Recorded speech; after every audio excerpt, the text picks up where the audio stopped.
Friends, జీవితంలో చిన్నప్పటి నుంచి మనం ఎన్నో కలలు కంటాం. బాగా చదవాలి, బాగా ఉద్యోగం చేయాలి, బాగా ఉన్నత స్థితికి వెళ్ళాలని చిన్న బాల్యంలో అనుకుంటాం.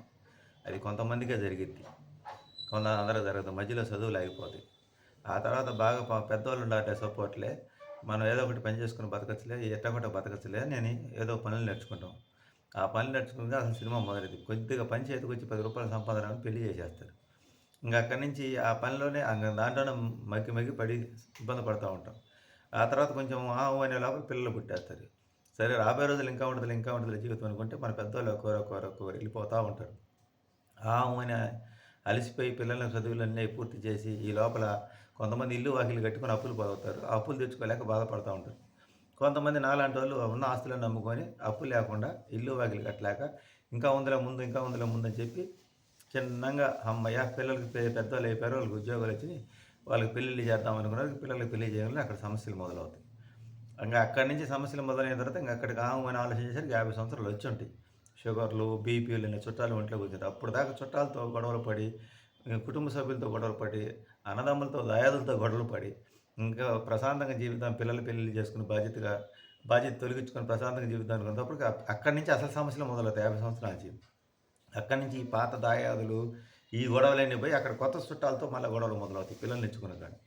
ఇంగా ఏముంది జీవితం ప్రశాంతంగా రెస్ట్ తీసుకుందాం, కృష్ణారామ అనుకుందాం అనే వయసులో ఇలాంటియన్నీ వస్తుంటాయి. ఇంక దీన్ని బట్టి నాకు అర్థమైందేంటంటే 50 సంవత్సరాల దాకా జీవితం ఇంకా ఉందని అనుకుంటాం. 50 సంవత్సరాలు వచ్చిన తర్వాత వెనక్కి తిరిగి చూసుకుంటే జీవితం ఇంతేనా? అప్పుడే ఇంత దూరం వచ్చేసాం ఇంకేముంది అనిపిస్తుంది. అంటే దీన్ని బట్టి అర్థమైందేంది? రేపనేది సంతోషకరంగా ఏముండదు. ఈరోజే. ఎప్పుడు రేపు, రేపు, రేపు, రేపు అనుకుంటా మానవుడు ఉన్న రోజున కూడా తృప్తిగా జీవించలేక బాధలు పడతా ఉంటాడు. నాకొకటి అర్థమైందేంటంటే, మనం ఏదో కర్మలు మోయడానికి ఈ భూమి మీదకి వస్తా ఉంటాం. కొద్దిమందే సంతోషాలు, సౌఖ్యాలు అనిపిస్తుంటారు. చాలామంది ఈ కర్మలే మోస్తుంటారు పొద్దున్న లేచిన కాంచి.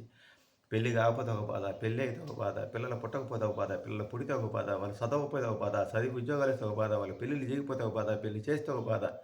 మళ్ళా వాళ్ళ సంతానం, ఈ ఖర్చులు, ఈ అనారోగ్యాలు, బీపీలు, షుగర్లు, భార్య, పిల్లలకి ఈ తిరిగి అలిసిపోయి జుట్టు, గడ్డం నడిచిపోయిద్ది. నడిచిపోయిన తర్వాత ఏం తెలుసుకుంటాం? అప్పుడు భగవంతుడి దగ్గరికి పోయి దండం పెట్టి స్వామి అంటే మరి ఇన్ని రోజులు కోరికలు ఎమ్మట పరిగెత్తావు గానీ, ఎప్పుడైనా నా గురించి ఆలోచన చేశావా నువ్వు? అందుకని ఈ ఉచ్చులో పడి సావరా అని చెప్పి దేవుడు కూడా అంటాడు. మన మొర దేవుడు కూడా ఆలకించాడు. అప్పుడు ఇంక మనం ఏమనుకుంటాం? శరీరం సహకరించగా భగవంతుడా ఇంక ఎందుకు నేను ఈ జీవితంలో పోరాటం? తీసకపో అంటాం. కానీ తీసకపోతాడా? తీసకపోడు. ఈ నరకాన్ని మళ్ళా అనుభవించాలి ఈ శరీరంలో. ఇన్ని కష్టాలు పడుతూ జీవుడు ఈ భూమి మీద జీవిస్తుంటాడు. మన్నీ బాగుంటే వాడి చుట్టూతా ఈర్ష్య, అసూయ, ద్వేషంతో జనాలుంటారు. ఏది బాగలేకపోయినా పరుస్తారు. అసలు ఈ జీవితం గురించి ఆలోచన చేస్తే, ఈ జీవితం అసలు ఏంది? ఎందుకొచ్చాము, ఎందుకు పోయామో కూడా మనకు అర్థం కాకుండానే ముగిసిపోద్ది. అందువల్ల నేను చెప్పేదేందంటే, వాళ్ళతో ఈళ్ళతో పోల్చుకోకుండా పొద్దుగూకులు రేపటి గురించి భయపడకుండా, ఈరోజు ఎంతవరకు మనం ఆనందంగా ఉండగలుగుతాం అనేది ట్రై చేయండి. అలా ట్రై చేసిన రోజే మనం కొంతవరకైనా సంతోషంగా ఉంటాం అనేది నా అభిప్రాయం. Thank you friends.